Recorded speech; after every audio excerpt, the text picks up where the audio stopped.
అమ్మా మీ అందరినీ చూడకుండా ఉండలేకపోయానే వచ్చేసాను మళ్ళీ. నువ్వు ఇంకా బతికే ఉన్నావా?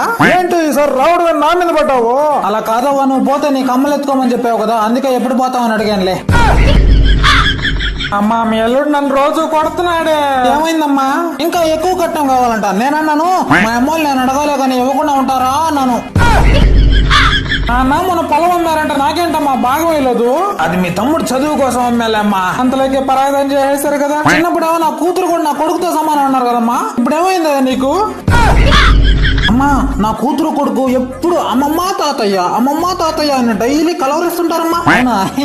అందుకే నేను ఒక నిర్ణయానికి వచ్చేసానమ్మా, వాళ్ళిద్దరిని ఇంటికాడే వేస్తానా, వాళ్ళిద్దరిని డిగ్రీ వరకు చదివించి వాళ్ళిద్దరికి పెళ్లి చేసే బాధ్యత మీదేనమ్మా. అరే మీ అందరిని వదిలి వెళ్ళాలంటే నాకు అదోలా ఉందిరా. ఏంటక్క ఇంకో 4 సంచులు ఎత్తుకోబాకపోయినావా? అరే నువ్వు ప్రతిసారి ఎక్కువ మాట్లాడుతున్నావు, ఈసారి ఈ విమానం అయిపోద్ది. అరే తమ్ముడు మొన్న తీసుకోపోయాను కదా షర్టు భలే నచ్చిందిరా మీ బావకి.